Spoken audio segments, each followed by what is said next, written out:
ஆஸ்பத்திரிகளே இல்லாத காலத்துல எலும்பு உடைஞ்சா மனுஷங்க என்ன பண்ணாங்க தெரியுமா? பண்டைய எகிப்துல உங்க கை உடைஞ்சா அங்க எக்ஸ்ரே கிடையாது. ஒருத்தர் உங்க கைய பார்த்துட்டு ஒரு யூகத்துல கட்டு போடுவார். மரத்துண்டுகளை வச்சு பிசின் அல்லது தேன்லர நனைச்ச துணியால இறுக்கி கட்டுவாங்க. அது காஞ்சதும் ஓரளவுக்கு இறுகிடும்.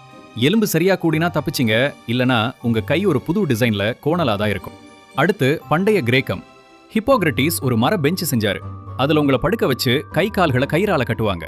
அப்புறம் சக்கரங்களை சுத்தும்போது எலும்புகள் இழுக்கப்பட்டு நேராகும். இது நிஜமாவே நல்லா வேலை செஞ்சது. ஆனா பின்னாடி வந்த ஐரோப்பாவுல இதே மிஷினை சித்திரவதை பண்ண பயன்படுத்தினாங்க. இடைக்கால ஐரோப்பாவுல இன்னும் மோசம். போன் செட்டர்னு ஒருத்தர் வருவார். அவருக்கு டிகிரி எல்லாம் கிடையாது, வெறும் தைரியமோ அனுபவமும் தான். கைய புடிச்சு சட்டுன்னு திருகி எலும்ப நேரா வைப்பார். அது சரியானா சரி, இல்லனா வாழ்நாள் முழுக்க கை கோணலாதான் இருக்கும். அடி ரொம்ப பலமா இருந்தா சரி பண்ண மாட்டாங்க, வெட்டி எடுத்துருவாங்க. மயக்க மருந்து கிடையாது, வெறும் கத்தி தான். 1851 ஒரு டச்சு டாக்டர் சர்ச் சுவரை சரி பண்றத பாக்குறார். தொழிலாளர்கள் சாந்துல துணியை நனைச்சு விரிசல் அடைச்சாங்க. அதே முறைய அவர் எலும்புக்கு செஞ்சு பார்த்தாரு. அது சூப்பரா ஒர்க் அவுட் ஆச்சு. இன்னைக்கு நாம போடுற மாவு கட்டு ஒரு கட்டட வேலையை பார்த்து தான் வந்துச்சு.